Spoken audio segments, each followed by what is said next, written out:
പരലോകത്തെ ഭയപ്പെട്ടുകൊണ്ട്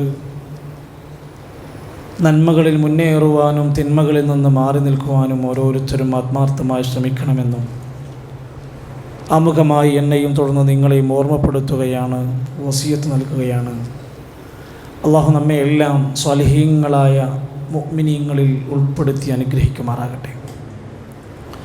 ലോകർക്കെല്ലാം കാരുണ്യത്തിൻ്റെ തിരുദൂതരായി വന്ന മുഹമ്മദ് റസൂൽ സല്ലല്ലാഹു അലൈഹി വസല്ലം, സാധാരണ ഏത് പ്രവാചകനാണെങ്കിലും അതാത് കാലഘട്ടത്തിലെ ഒരു ചെറിയ ജനവിഭാഗത്തിന് വേണ്ടിയാണെങ്കിൽ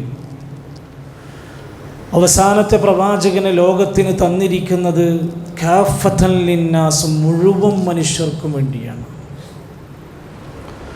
അതുകൊണ്ട് തന്നെ ആ പ്രവാചകൻ്റെ ജീവിതത്തെ വിലയിരുത്തുന്ന പഠിക്കുന്ന ഏതൊരാൾക്കും മനസ്സിലാക്കാൻ കഴിയും, ആ പ്രവാചകൻ്റെ അധ്യാപനങ്ങൾ ഇനി വരാനിരിക്കുന്ന മുഴുവൻ ജനങ്ങൾക്കും സൂക്ഷിക്കാൻ പറ്റുന്ന, നടപ്പിലാക്കാൻ പറ്റുന്ന മതനിയമങ്ങളിലൂടെയാണ്.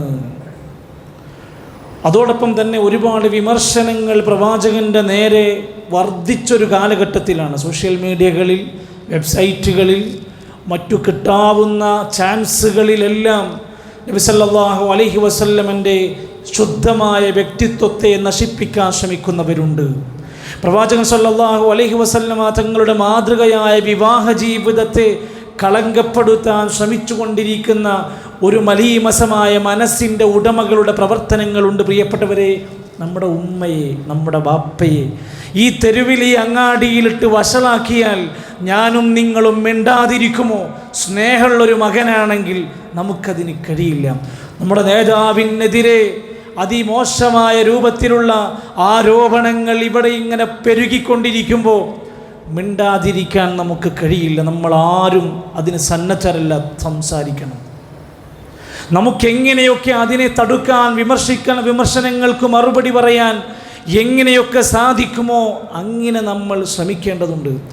ആ പ്രവാചകൻ്റെ ജീവിതത്തെ അടുത്തറിഞ്ഞാൽ, പഠിച്ചാൽ, മനസ്സിലാക്കിയാൽ, ഒരു തവണയൊന്ന് വായിച്ചാൽ വിമർശകർക്ക് പോലും മനസ്സിലാകും നമുക്കതിന് അർഹതയില്ല എന്ന്. നബി സല്ലല്ലാഹു അലൈഹി വസല്ലമയുടെ കാലഘട്ടത്തിൽ ശത്രുഭാഗത്തുണ്ടായിരുന്ന സുമാമ എന്ന് പറയുന്നൊരു വ്യക്തി ഒരുപാട് മുസ്ലിമായ ആളുകളെ കൊന്ന ഒരു ചരിത്രമുണ്ട് അദ്ദേഹത്തിന്. മുസ്ലിമീങ്ങളോട് അങ്ങേയറ്റത്തെ വെറുപ്പ് പ്രചരിപ്പിച്ചൊരു മനുഷ്യനായിരുന്നു. ഒരിക്കൽ അദ്ദേഹം ഒരു നാടിൻ്റെ രാജാവായി വിലസുന്നൊരു ഘട്ടത്തിനിടയിൽ സ്വഹാബത്തിൻ്റെ കയ്യിൽ ഈ സുമാമയെ ലഭിച്ച ചരിത്രമുണ്ട്. കൊണ്ടുവന്ന് മദീനയിലെ ഒരു തൂണിലങ്ങ് കെട്ടിയിട്ടു. ആരും വേദനിപ്പിക്കാൻ, എല്ലാവർക്കും ദേഷ്യമുണ്ട്. അദ്ദേഹം ചെയ്തു വെച്ച ക്രൂരതകൾ എല്ലാവർക്കും ഓർമ്മയുണ്ട്. പക്ഷെ ഒരു സ്വഹാബിയും പ്രവാചകൻ്റെ ഒരു നിർദ്ദേശവും കൂടാതെ തന്നെ എല്ലാവരും അനുസരണയോടെ തന്നെ ആ വ്യക്തിയെ ആരും ചീത്ത വിളിക്കാനോ ശാരീരികമായി മർദ്ദിക്കാനോ ഒരുങ്ങിയില്ല.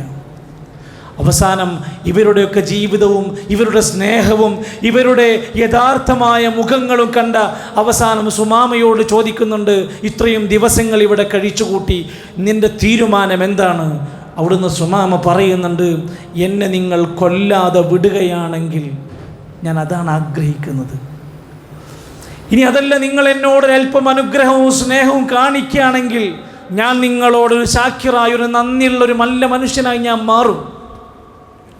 അതേപോലെ തന്നെ നിങ്ങൾ എനിക്ക് നൽകിയിട്ടുള്ള എല്ലാ നിലക്കുമുള്ള അവസരങ്ങൾ എനിക്ക് മനസ്സിലാക്കാൻ കഴിഞ്ഞ ഈ വിഷയം ഞാൻ പഠിക്കും എന്നൊക്കെ പറഞ്ഞുകൊണ്ട് അദ്ദേഹം ആ മദീന പള്ളിയിൽ നിൽക്കുന്ന സമയത്ത് സ്വഹാബത്തിനോട് നബി തങ്ങൾ പറഞ്ഞു, അദ്ദേഹത്തെ അഴിച്ചു മാറ്റുക, അദ്ദേഹം പൊക്കോട്ടെ.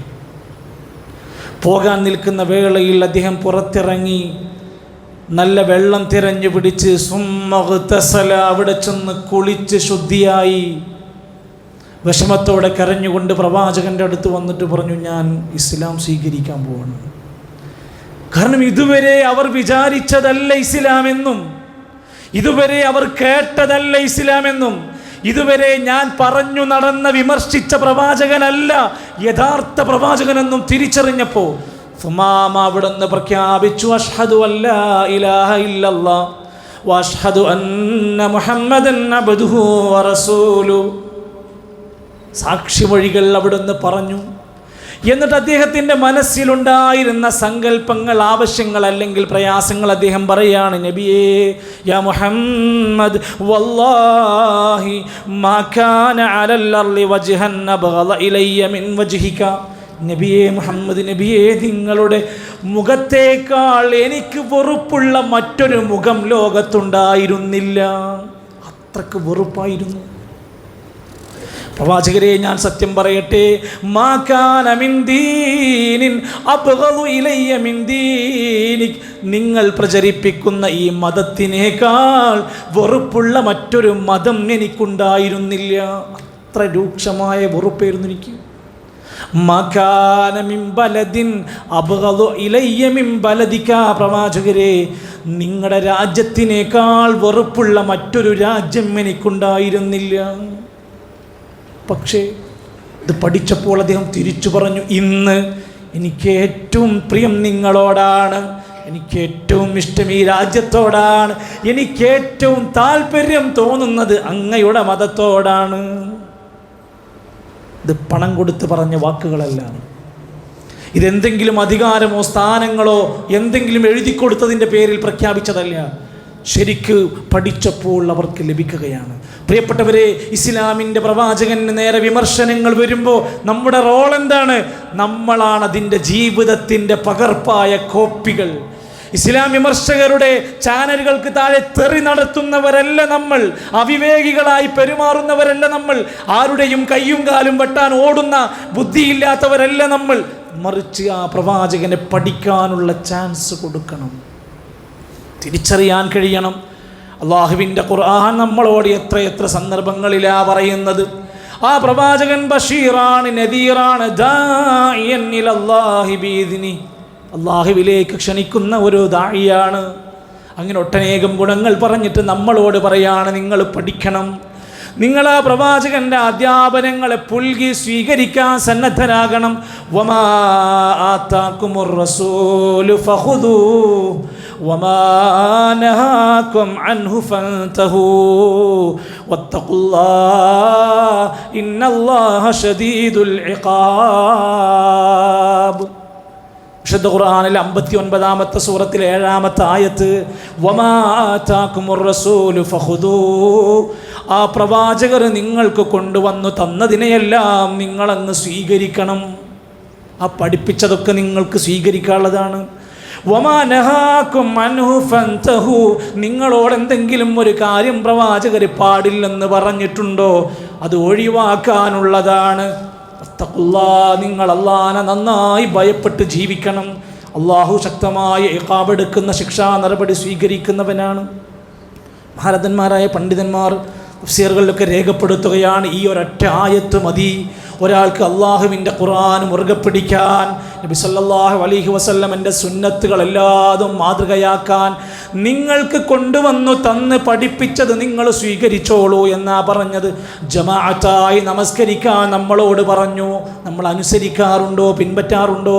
വെള്ളിയാഴ്ച ദിവസം ബാങ്ക് വിളിക്കുന്നതിൻ്റെ മുമ്പ് നേരത്തെ എത്താൻ വേണ്ടി നമ്മളോട് പറഞ്ഞു. ഈ സദസ്സിലിരിക്കുന്ന നമുക്ക് എത്ര പേർക്ക് ആ ഒരു കൽപ്പന അനുസരിക്കാൻ കഴിയുന്നു? സൂറത്തുൽ കഹ്ഫിൻ്റെ പാരായണത്തിന് പറഞ്ഞു, സ്വലാത്ത് ചൊല്ലാൻ പറഞ്ഞു. പള്ളിയിലേക്ക് വന്നു കഴിഞ്ഞാൽ ആദ്യം മുൻപിലേക്ക് കയറിയിരിക്കാൻ നമ്മളോട് പറഞ്ഞു. സുന്നത്തായി എന്തെല്ലാം കാര്യങ്ങളുണ്ട്, ഫർളായ എന്തെല്ലാം കാര്യങ്ങളുണ്ട്.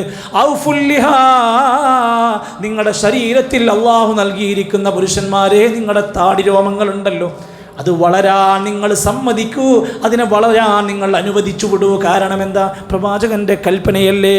യഅ്ദിലൂ, നിങ്ങൾ മക്കളോട്, മനുഷ്യരോട് നീതി കാണിക്കണം, അനീതിൻ്റെ വക്താക്കളാകരുത്. ഇഫ്ശുസ്സലാമ ബൈനക്കും, ജനങ്ങളോട് പരസ്പരം സലാം പറയണം. സലാം പറയരുത്, മിണ്ടരുത്, ചിരിക്കരുത്, മരിച്ചാ പോകരുത് എന്ന് പറയുന്ന ആളല്ല നമ്മൾ. അതിൻ്റെ പണിയല്ല നമുക്ക്. ഇഫ്ശുസ്സലാമ ബൈനക്കും, നിങ്ങൾ സലാം പ്രചരിപ്പിക്കുന്നവരാകണം. അതുപോലെ തന്നെ അള്ളാഹുവിൻ്റെ പ്രവാചകർ പറഞ്ഞു, യർഹമൂ മൻ ഫിൽ അർദ്, ഭൂമിയിലുള്ളവരോടൊക്കെ കരുണ കാണിക്കണം. ഇതൊക്കെ നമുക്ക് നൽകിയ പാഠങ്ങളാണ്. സമ്മില്ല, ഭക്ഷണം കഴിക്കുമ്പോൾ ബിസ്മി ചൊല്ലണം. വകുൽ ബിയമീനിക, നിന്റെ വലത് കൈ കൊണ്ട് കുടിക്കണം, കഴിക്കണം. ഇങ്ങനെ കൊണ്ടുവന്നതൊക്കെ പാലിക്കണം നമ്മൾ. അപ്പോഴാ സ്നേഹം ഉണ്ടാവുമല്ലോ. നിങ്ങളോട് പാടില്ല എന്ന് പല കാര്യങ്ങളും പറഞ്ഞിട്ടുണ്ടോ എങ്കിൽ നിങ്ങളതൊഴിവാക്കണം. അശ്ശിർക്കു ബില്ലാഹ്, അല്ലാഹുവിൽ പങ്കു ചേർക്കുന്ന സ്വഭാവമുണ്ടോ? ഒരിക്കലും നീ അത് ചെയ്യരുത്, ആവർത്തിക്കരുത്. എന്തെല്ലാം കാര്യങ്ങളെക്കുറിച്ചാണ് അവിടുന്ന് പറഞ്ഞിരിക്കുന്നത്. അള്ളാഹുവിൻ്റെ പ്രവാചകൻ നബി കരീം സല്ലല്ലാഹു അലൈഹി വസല്ലമ തങ്ങൾ പറഞ്ഞു, ലാ തതുറൂനി കമാ തുറത്തിൻ നസാറാ, ക്രിസ്ത്യാനികൾ ഈസാ നബിനെ അമിതമായി പ്രശംസിച്ച പോലെ നിങ്ങൾ എന്നെ അമിതമായി പറയാൻ പാടില്ലാത്ത പ്രശംസാ രീതികൾ പറയാൻ പാടില്ല. ലാ തുഷദ്ദു റിഹാലു ഇല്ലാ ഇലാ സലാസത്തി മസാജിദ, 3 പള്ളികളിലേക്കല്ലാതെ സിയാറത്തുകളായി പുണ്യയാത്രകളായി നിങ്ങൾ പോകാൻ പാടില്ല. 3 പള്ളി, മക്ക, മദീന, മസ്ജിദുൽ അഖ്സ. ഇതൊക്കെ കൽപ്പനകളാണ്. അതേപോലെ നിരോധിച്ചു, അതല്ലാത്തത് പാടില്ലെന്ന് പറഞ്ഞ നിരോധനങ്ങളാണ്. വലാ തഖ്തുലു ഔലാദക്കും, നിങ്ങളുടെ കുട്ടികളെ നിങ്ങൾ കൊല്ലാൻ പാടില്ല. വലാ തഅ്കുലു റിബാ, നിങ്ങൾ ഒരിക്കലും പലിശ സാധനങ്ങൾ തിന്നാൻ പാടില്ല. ഇതൊക്കെ എന്താ? അരുതേ എന്ന് പറഞ്ഞതാണ്. എത്രയുണ്ട് നമുക്ക് പഠിക്കാൻ. അതുകൊണ്ട് പ്രവാചകനെ പഠിച്ചാൽ, ആ പ്രവാചകൻ്റെ ജീവിത അധ്യാപനങ്ങൾ നമ്മൾ വിലയിരുത്തിയാൽ, നമ്മളൊന്ന് ശരിയായ രൂപത്തിലൊന്ന് സ്വന്തമൊന്ന് ചിന്തിക്കുക. പ്രവാചകൻ പറഞ്ഞതൊക്കെ ഞാൻ ചെയ്യാറുണ്ടോ? പാടില്ല എന്ന് പറഞ്ഞ കാര്യങ്ങൾ ഞാൻ ഒഴിവാക്കിയിട്ടുണ്ടോ? ഇതൊക്കെ നമുക്ക് ബോധ്യപ്പെടും ആ ചരിത്രത്തെ വിലയിരുത്തുമ്പോൾ. എന്ന് മാത്രമല്ല, നാം ജീവിതത്തിൽ ഏറ്റവും അധികം സ്നേഹിക്കേണ്ടത് അള്ളാഹുവിനെ. അള്ളാഹുവിൻ്റെ സ്നേഹം നിങ്ങൾക്ക് ആർക്കെങ്കിലും ലഭിക്കണമെന്ന് ആഗ്രഹമുണ്ടോ? അള്ളാഹിൻ്റെ സ്നേഹം ലഭിക്കുക, ഈ ലോകത്തിൻ്റെ നാഥനായ റബ്ബുൽ ആലമീനായ പടച്ച റബ്ബിൻ്റെ സ്നേഹം കിട്ടണോ? അള്ളാഹുവിൻ്റെ ഖുർആൻ ഒരു ആശയം പറഞ്ഞു തരും. ഖുൽ നബിയെ പറഞ്ഞു കൊടുക്ക്, ഇൻ കുൻതും തുഹിബ്ബൂനല്ലാഹ്, നിങ്ങൾ അള്ളാഹിനെ സ്നേഹിക്കുന്നവരാണെങ്കിൽ ഫത്തബിഊനി, നിങ്ങൾ എന്നെ പിൻപറ്റണം. നബി പറഞ്ഞ കർമ്മങ്ങൾ, ചര്യകൾ, സ്വഭാവങ്ങൾ, ആചാര അനുഷ്ഠാനങ്ങൾ നമ്മൾ പാലിക്കുന്നിടത്തോളം കാലം അല്ലാഹ് നിങ്ങളെ സ്നേഹിച്ചു കൊണ്ടിരിക്കും. അല്ലാഹ് നിങ്ങളെ സ്നേഹിക്കും. വയഗ്ഫിർ ലക്കും ദുനൂബക്കും, നിങ്ങളുടെ പാപങ്ങൾ അല്ലാഹ് പുറത്തു തരും. അല്ലാഹു ഗഫൂറുർ റഹീം, അല്ലാഹ് പൊറുക്കുന്നവനാണ്, അല്ലാഹ് കാരുണ്യവാനാണ്. അൽ ഇംറാൻ സൂറത്തിൻ്റെ 31-ാമത്തെ ആയത്ത്. സഹോദരങ്ങളെ, ഈ ഒരു ആയത്തിനെ നമ്മളൊന്ന് വിലയിരുത്തി നോക്കി. പ്രവാചകനെ സ്നേഹിക്കുക എന്ന് പറഞ്ഞാൽ അള്ളാഹിൻ്റെ സ്നേഹം നമുക്ക് ലഭിക്കാനുള്ള മാർഗം എന്താണെന്ന് ആലോചിച്ചാൽ, പ്രവാചകനെ ശരിയായ രൂപത്തിൽ ജീവിതം കൊണ്ട് പിൻപറ്റി ജീവിക്കലാണ്. നമ്മളിന്ന് ആരെയാ പിൻപറ്റുന്നത്? ഇന്നത്തെ തലമുറനെ നിങ്ങൾ നോക്ക്. നിങ്ങളൊരു 35 വയസ്സിന് താഴെയുള്ള ചെറുപ്പക്കാരടുത്തൊന്ന് ജസ്റ്റ് ഒന്ന് വിലയിരുത്ത്. അവരുടെ സ്റ്റാറ്റസ് മെസ്സേജുകൾ, അവരുടെ പ്രൊഫൈൽ വീഡിയോകൾ, അവർ ഷെയർ ചെയ്യുന്ന വീഡിയോകൾ അവരുടെ ഇഷ്ടരാജാവിൻ്റെ കളിക്കാരൻ്റെതായിരിക്കും. അവൻ്റെ നമ്പർ, അവൻ ആഗ്രഹിക്കുന്ന ഒരു നമ്പർ ഉണ്ടെങ്കിൽ അവൻ്റെ താരത്തിൻ്റെ കളിക്കാരൻ്റെതായിരിക്കും. അവൻ വെട്ടിയ മുടിയുടെ ഹെയർ സ്റ്റൈൽ വരെ ഏതോ ഒരു സിനിമാക്കാരൻ്റെ, ഏതോ ഒരു വ്ളോഗറുടെ, ഏതോ ഒരു കളിക്കാരൻ്റെ ജീവിതത്തെ പകർത്തി പിൻപറ്റുന്ന പുതിയ മനുഷ്യരെ നമ്മുടെ മുമ്പിലേക്കാണ് ആധുനിക വാർത്തകൾ. സിനിമാ ലോകത്ത് നായകന്മാർക്ക് പിന്നാലെ അവരുടെ ഇരകൾ, അല്ലെങ്കിൽ അവരുടേതായ സന്തോഷങ്ങളെ, അവരിൽ നിന്ന് സന്തോഷം കണ്ടെത്താൻ ശ്രമിക്കുന്നവരെ നാറുന്ന കഥകൾ കേട്ടുകൊണ്ടിരിക്കുന്ന ഈ കാലഘട്ടത്തിൽ മാതൃകയായി നിങ്ങൾക്ക് ഫോളോ ചെയ്യാൻ ലക്ഷക്കണക്കിന്, കോടിക്കണക്കിന് മനുഷ്യർ ആ പ്രവാചകൻ നബി കരീം സല്ലല്ലാഹു അലൈഹി വസല്ലമിനെ കാണാതെ സ്നേഹിച്ചു കൊണ്ടിരിക്കുന്നു. കോടിക്കണക്കിന് മനുഷ്യർ, സഹോദരിമാർ മുഖമക്കന ധരിച്ച് തലമറച്ച് ജീവിക്കുന്നു. ആ പ്രവാചകൻ്റെ കൽപ്പന ഓരോ നിലക്കും നമ്മളൊന്ന് ആലോചിച്ച് നോക്കൂ. റോൾ മോഡൽ ആരാ?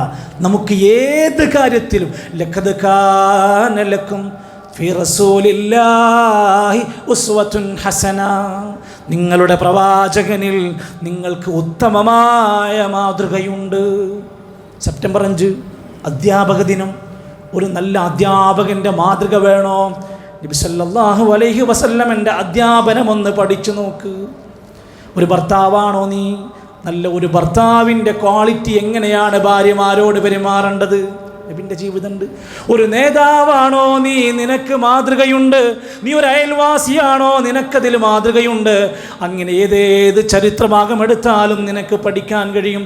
മാത്രമല്ല, എന്തെല്ലാം നമുക്ക് പഠിപ്പിച്ചു തന്നു. ചിരി എങ്ങനെയാണ്, കരച്ചിലിൻ്റെ സവിശേഷതകൾ എന്തൊക്കെയാണ്, മലമൂത്ര വിസർജനത്തിൻ്റെ മര്യാദ വരെ പഠിപ്പിച്ച ഹബീബുനാ റസൂലുള്ളാഹി സ്വല്ലല്ലാഹു അലൈഹി വസല്ലമാണ്. അതുകൊണ്ട് ആ പ്രവാചകൻ്റെ മാതൃകളെ യാതൊരു മടിയും കൂടാതെ പിൻപറ്റി ജീവിക്കലാണ് ഇന്നത്തെ കാലത്തെ ഏറ്റവും നല്ല വിമർശനങ്ങൾക്കുള്ള മറുപടി. ഒരുപാട് മനുഷ്യർ നബി സല്ലല്ലാഹു അലൈഹി വസല്ലമിൻ്റെ ചരിത്രം പഠിക്കാൻ കാരണമായ ഇമാം ബുഖാരി റഹ്മത്തുള്ളാഹി അലൈഹിയുടെ ഹദീസ് ഗ്രന്ഥമുണ്ട്. ആയിരക്കണക്കിന് 10,000-കണക്കിന് ഹദീസാണ്. അതിൽ പ്രവാചകൻ ഇരുന്നത്, കിടന്നത്, ചിരിച്ചത്, സ്വഹാബത്തിനോട് വർത്തമാനം പറഞ്ഞത്, തമാശ പങ്കിട്ടത് എല്ലാമുണ്ട്. ഇമാം ബുഖാരി റഹ്മത്തുള്ളാഹി അലൈഹി പറയുകയാണ്, അഫ്ളലുൽ മുസ്ലിമീന റജുലുൻ, മുസ്ലിമീങ്ങളിൽ വെച്ച് ഏറ്റവും ശ്രേഷ്ഠനായ മനുഷ്യൻ ആരാന്നറിയുമോ? അഹ്യാ സുന്നത നബീന മുഹമ്മദ് സല്ലല്ലാഹു അലൈഹി വസല്ലം. ഈ നാട്ടിൽ ഈ 2024 ജീവിക്കണം, നമ്മൾ വായിക്കണം. ഈ നാട്ടിലെ ശ്രേഷ്ഠനായ മുസ്ലിം ആരാന്നറിയോ? ഇന്നത്തെ കാലത്ത് നബി സല്ലല്ലാഹു അലൈഹി വസല്ലമൻ്റെ ഒരു സുന്നത്തിനെ ജീവിപ്പിക്കുന്നവനാണ്, മരിപ്പിക്കണവനല്ല, ഒഴിവാക്കണവനല്ല. എങ്ങനെയാണ് ഖദ് ഉമീതത്ത്, മരിച്ചു പോകുന്ന രൂപത്തിലുള്ള അല്ലെങ്കിൽ ഇല്ലാതായിക്കൊണ്ടിരിക്കുന്ന സുന്നത്തിനെ, ദീൻ പഠിപ്പിച്ച സുന്നത്തിനെ ഹയാത്താക്കുന്നവനാണ് നല്ല മനുഷ്യൻ. ഫസ്ബിറൂ യാ സുഹാബസ്സുനൻ, സുന്നത്തുകൾ ഹയാത്താക്കുന്ന മനുഷ്യരെ നിങ്ങൾ ക്ഷമിക്കണം. നല്ല പ്രയാസം ഉണ്ടാകും, നല്ല പ്രതിസന്ധികളുണ്ടാകും. റഹിമക്കുമുല്ലാഹ്, അല്ലാഹ് നിങ്ങളോട് കരുണ കാണിക്കട്ടെ. ഫഇന്നകും അഖല്ലന്നാസ്, നിങ്ങളായിരിക്കും നാട്ടിലെ ന്യൂനപക്ഷം. സുന്നത്ത് പാലിച്ച് ജീവിക്കുന്നവരായിരിക്കും ഏതൊരു നാട്ടിലും വളരെ കുറഞ്ഞ ആളുകൾ. പിന്നെ നാട്ടിൽ നടക്കുന്നതൊക്കെ ചെയ്യും, കാണുന്നതൊക്കെ ചെയ്യും, ഭൂരിപക്ഷം ചെയ്യുന്നതൊക്കെ ചെയ്യും. ഞാൻ പണ്ട് മുതൽ എന്തൊക്കെ ചെയ്തു അതൊക്കെ ചെയ്യും. അവരൊക്കെ പറയും ഇതൊക്കെ ഇസ്ലാമാണ്. അല്ല, നബിൻ്റെ ജീവിതത്തിൽ നിന്ന് സുന്നത്തുകൾ ഹയാത്തിലാക്കുന്ന കുറച്ചാളുള്ളെങ്കിൽ അത് മതി. നീ അവരോടൊപ്പം ചേർന്നോ, അവിടെയാണ് നീ ഒരു നല്ല മനുഷ്യനാകുന്നത്. നബി സല്ലല്ലാഹു അലൈഹി വസല്ലം മരിക്കുന്നതിന് മുമ്പ് പറഞ്ഞു, ദേ 2 കാര്യങ്ങൾ ഇതാ നിങ്ങൾക്ക് വിട്ടേച്ചു പോവാണ്, അള്ളാഹിൻ്റെ ഖുർആനും നബിൻ്റെ സുന്നത്തും. അത് മുറുകെ പിടിച്ചാൽ നിങ്ങൾ പിഴക്കൂല. ആ ഖുർആനിനെ, ആ പ്രവാചകൻ്റെ അധ്യാപനങ്ങളെ, ആ വിശദീകരണങ്ങളെ നമുക്ക് വ്യക്തമാക്കി പഠിപ്പിച്ചു തന്നത് നബിയാണ്. അപ്പോൾ ഖുർആനിൻ്റെയും ഹദീസിൻ്റെയും അർത്ഥതലങ്ങൾ, ആശയങ്ങളെ പഠിക്കണമെങ്കിൽ സ്വാഭാവികമായി നബിനെക്കുറിച്ച് പഠിക്കണം. വഅൻസൽനാ ഇലൈക ദിക്റ ലിതുബയ്യിന ലിന്നാസി മാ നുസ്സില ഇലൈഹിം വലഅല്ലഹും യതഫക്കറൂൻ. ഖുർആന് മാത്രം മതി എന്ന് പറയല്ലേ നീ. ഖുർആനിനെ വിശദീകരിക്കാൻ കൂടെ നബിക്ക് ചില വഹയി കൊടുത്തിട്ടുണ്ട്. നിങ്ങൾ ചിന്തിക്കുന്നതിന് വേണ്ടി, നിങ്ങൾ ഉറ്റാലോചിക്കുന്നതിന് വേണ്ടി അല്ലാഹു തആല അതിൻ്റെ വിശദീകരിക്കേണ്ട ഉത്തരവാദിത്വവും പ്രവാചകന് കൊടുത്തു. അതാണ് ഹദീസുകൾ. അതിലൂടെയാണ് നമുക്ക് സുന്നത്തുകൾ ലഭിക്കുന്നത്. ഖുർആനിനോടും സുന്നത്തിനോടുമുള്ള മഹബത്തുണ്ടാവണം നമുക്ക്. മഹാനായ ഷെയ്ഖ് ഉസൈമിൻ റഹിമഹുല്ലാ സൗദി അറേബ്യയിലെ പണ്ഡിതനായി ജീവിച്ച് ജനങ്ങൾക്കിടയിൽ ഇറങ്ങി ദീനിൻ്റെ വെളിച്ചം കൊടുത്ത ആ മഹാപണ്ഡിതൻ പറയുന്നുണ്ട്, നീ പ്രവാചകൻ്റെ അധ്യാപനങ്ങളെ ശരിയാവണ്ണം പഠിച്ചാൽ, ആ ചരിത്രം നീ പഠിച്ചാൽ, തസീദുൽ ഈമാൻ, നിന്റെ ഈമാൻ ഇങ്ങനെ വർദ്ധിക്കാൻ തുടങ്ങും. ആളുകൾ ചോദിക്കും, ഈമാൻ കിട്ടണില്ല, എന്തോന്നറിയില്ല. നീ പ്രവാചകൻ്റെ ചരിത്രം എടുത്ത് വായിച്ചു നോക്ക്. ഒരു തവണ എടുത്ത് വായിച്ചതാണെങ്കിൽ 2ാമത്തെ തവണ വായിക്കുമ്പോൾ വേറെ ഒരു എനർജി നിനക്ക് ലഭിക്കാനുണ്ട്. വായന നഷ്ടപ്പെട്ടുകൊണ്ടിരിക്കുന്ന കാലഘട്ടത്തിൽ ഇത് വായിക്കില്ല. തസീദുൽ ഈമാൻ, നിൻ്റെ ഈമാൻ ഇങ്ങനെ വർദ്ധിക്കാൻ തുടങ്ങും. വതസീദുൽ ഇൻസാന മഹബ്ബത്തിർ റസൂൽ സല്ലല്ലാഹു അലൈഹി വസല്ലം, നബിനോട് നിനക്ക് സ്നേഹം ഇങ്ങനെ കൂടിക്കൂടി വരാൻ തുടങ്ങും. ഇത് ഏതെങ്കിലും മാസത്തിൽ, ഏതെങ്കിലും ദിവസത്തിൽ നമ്മുടെ നാട്ടിലത്തെ ഏതോ രാഷ്ട്രീയക്കാരുടെ ബർത്ത്ഡേയും വെഡ്ഡിങ് ഡേയും ഒക്കെ ആഘോഷിക്കുന്ന പോലെ അങ്ങനെ ഒരു ചടങ്ങിനുള്ള സ്നേഹമല്ല നമ്മുടെ ജീവിതത്തിൽ. നമ്മൾ എന്നും 24 മണിക്കൂറും സ്നേഹിക്കുന്നവരായി മാറും. അത് പഠിച്ചാൽ ആ സ്വഹാബത്ത് വസ്സാബിഖൂനൽ അവ്വലൂന മിനൽ മുഹാജിരീന വൽ അൻസാർ, മുഹാജിറുകളായ അൻസാരികളായി ജീവിച്ചവർ, അതേപോലെ തന്നെ അവരെ പിൻപറ്റിയവർ റളിയല്ലാഹു അൻഹു അവരെ പറ്റി പറഞ്ഞല്ലോ. അവരൊക്കെ എന്തൊരു സ്നേഹമായിരുന്നു. ശരീരം കൊടുക്കാൻ തയ്യാറായിരുന്നു, ചങ്ക് പൊറിച്ചു കൊടുക്കുകയായിരുന്നു, ജീവൻ കൊടുക്കാൻ തയ്യാറായിരുന്നു, എന്തും കൊടുക്കാൻ സന്നദ്ധരായിരുന്ന ആ പ്രവാചകനെ സ്നേഹിച്ചിരുന്ന ഖൈറുന്നാസി ഖർനി എന്ന് വിശേഷിപ്പിച്ച ഉത്തമ തലമുറയാണെന്ന് പറഞ്ഞ ആ സ്വഹാബത്ത് സ്നേഹിക്കാൻ വേണ്ടി ഒരു ദിവസം ആഘോഷിച്ചില്ല. എന്തു സ്നേഹമായിരുന്നു അവർക്ക്. പക്ഷേ ഒരിക്കൽ പോലും ജീവിതത്തിൻ്റെ ഏതെങ്കിലും ഒരു ദിവസത്തിൽ, വർഷത്തിൽ ഒരിക്കൽ ഒരു പ്രവാചക മദ്ഹിന് വേണ്ടി, ഒരു റാലിക്ക് വേണ്ടി, ഒരു ഘോഷയാത്രയ്ക്ക് വേണ്ടി ഒരു ദിവസം അവർ തെരഞ്ഞെടുത്തിട്ട് പോലുമില്ല. അവർക്കറിയാം ഒരു ദിവസമല്ല അത് വേണ്ടതെന്ന്.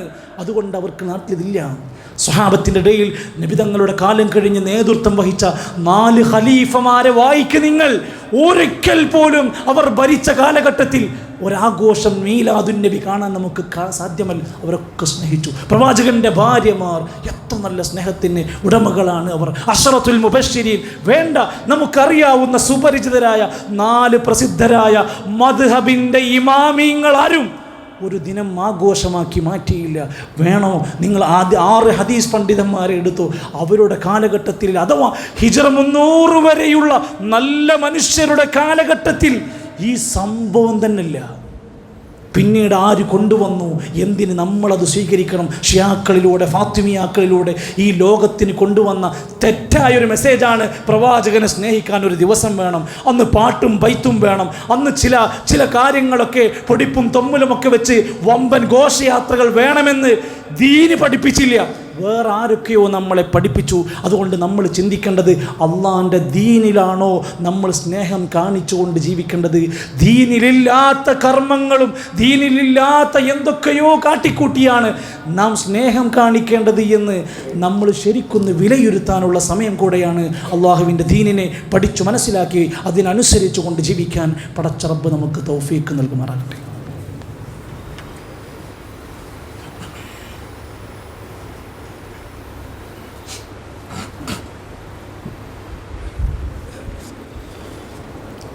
الحمد لله رب العالمين والعاقبة للمتقين ولا عدوان إلا على الظالمين والصلاة والسلام على رسوله الأمين وعلى آله وصحبه أجمعين.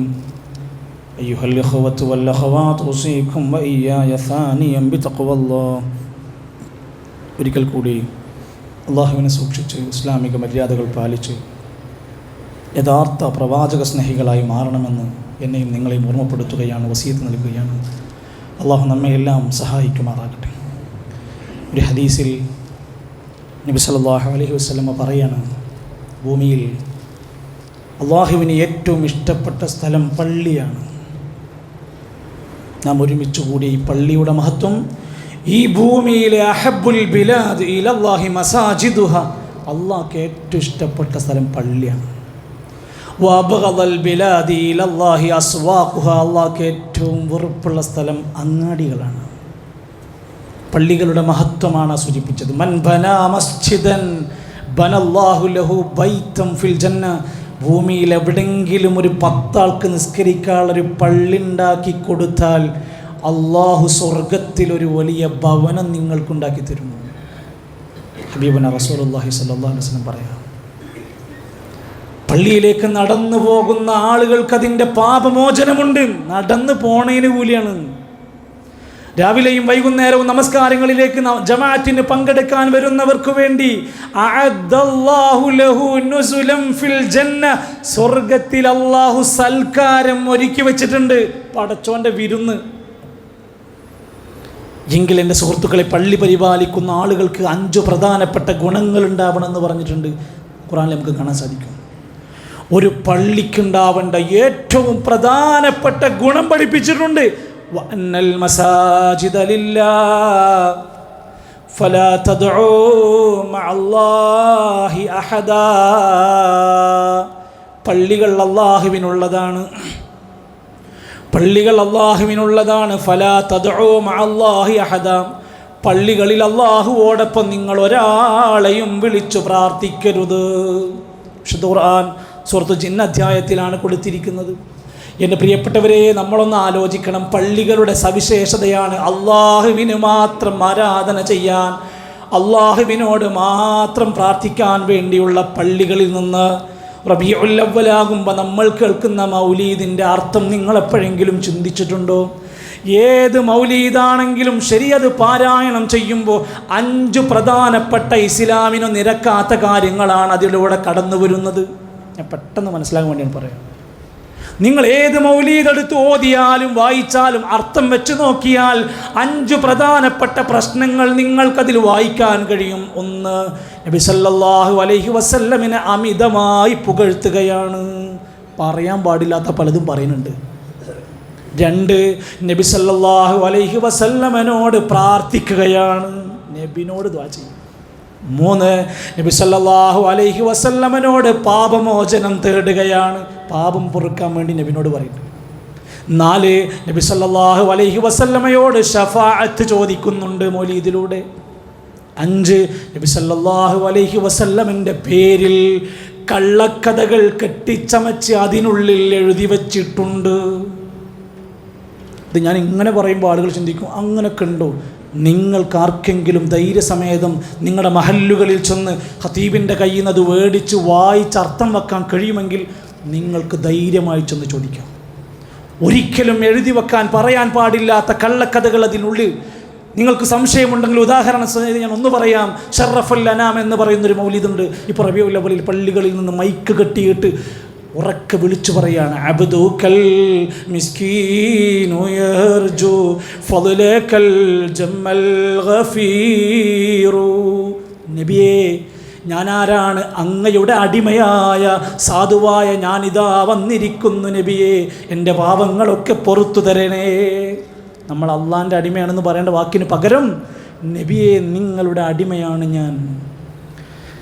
മങ്കൂസ് മൗലീദ് വായിച്ചാൽ കാണാം, യാ സയ്യിദ സാദാതി ജിതുക ഖാസിദാ അർജു ഹിമാക ഫലാ തുഖയ്യിബ് മഖ്സദീ.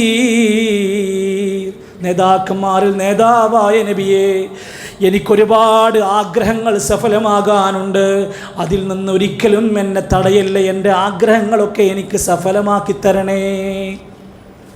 ഇതൊക്കെ നമ്മൾ അള്ളാഹിനോടാണ് ഇതൊക്കെ പറയേണ്ടത്. ഇതൊക്കെ അവിടെ കൊടുത്തു.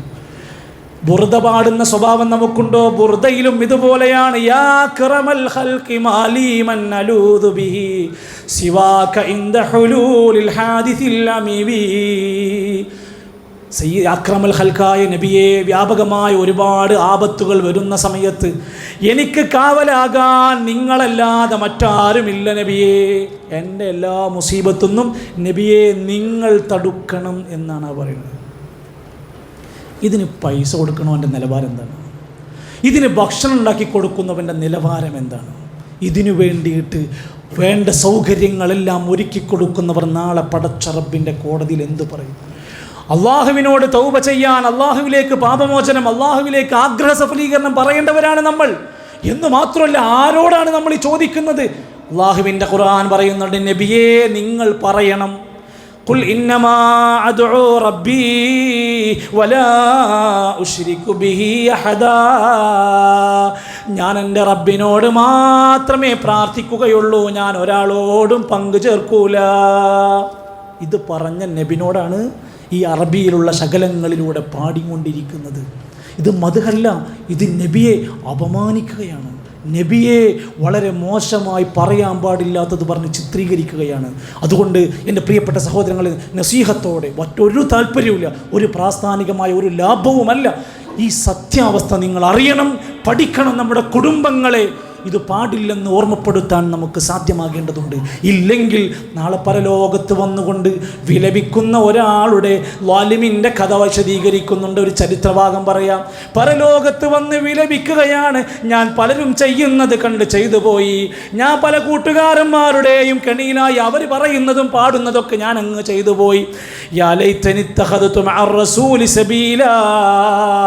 ഞാൻ റസൂലിൻ്റെ മാർഗം സ്വീകരിച്ചിരുന്നെങ്കിൽ എത്ര നന്നായിരുന്നേനെ. യാ വൈലതാ ലൈതനി ലം അത്തഖിദ് ഫുലാനൻ ഖലീലാ. ഇന്നാലിന്ന ചങ്ങാതിയെ എൻ്റെ കൂട്ടുകാരൻ ആക്കാതിരുന്നെങ്കിൽ എത്ര നന്നായിരുന്നേനെ, ഞാൻ രക്ഷപ്പെട്ടിരുന്നു. പക്ഷെ അവൻ കാരനാണ്, ഇയാളുകാരനാണ്, അവൻ കാരണമാണ്, അതുകൊണ്ട് പഠിച്ചോ, ദീന് പഠിച്ചോ, ഇബാദത്ത് പഠിച്ചോ, ഇസ്ലാമിൻ്റെ അനുഷ്ഠാനങ്ങളെ കൃത്യമായി പ്രമാണങ്ങളിലൂടെ നമുക്ക് പഠിച്ചു മനസ്സിലാക്കാൻ കഴിയണം. അപ്പോൾ ഏതൊരു പ്രശ്നത്തെയും നമുക്ക് പരിഹരിക്കാൻ കഴിയും. കേൾക്കാനും വായിക്കാനും ഒക്കെ ഇന്നൊട്ടനേകം അവസരങ്ങളുണ്ട്. വിശുദ്ധ ഖുർആനിൻ്റെ അർത്ഥസഹിതം പഠിക്കാനുള്ള സംവിധാനമായി ഇവിടെ ഖുർആൻ പഠന ക്ലാസ് നടന്നുകൊണ്ടിരിക്കുന്നു ഈ സെൻ്ററിൽ. നമ്മുടെ കുടുംബം അതിൽ പങ്കെടുക്കാറുണ്ടോ? മക്കളെ, പുതിയ വളർന്നു വരുന്ന തലമുറയിലെ മക്കളെ സിയാറി എന്ന ക്ലാസ് വെച്ചുകൊണ്ട് അവർക്ക് ദീന് പഠിപ്പിച്ചുകൊണ്ടിരിക്കുന്നു. നമ്മുടെ കുട്ടികളെ നമ്മൾ പറഞ്ഞേക്കാറുണ്ടോ? പള്ളിയുടെ നിരവധി ചാരിറ്റി പ്രവർത്തനങ്ങൾ നടന്നുകൊണ്ടിരിക്കുന്നു.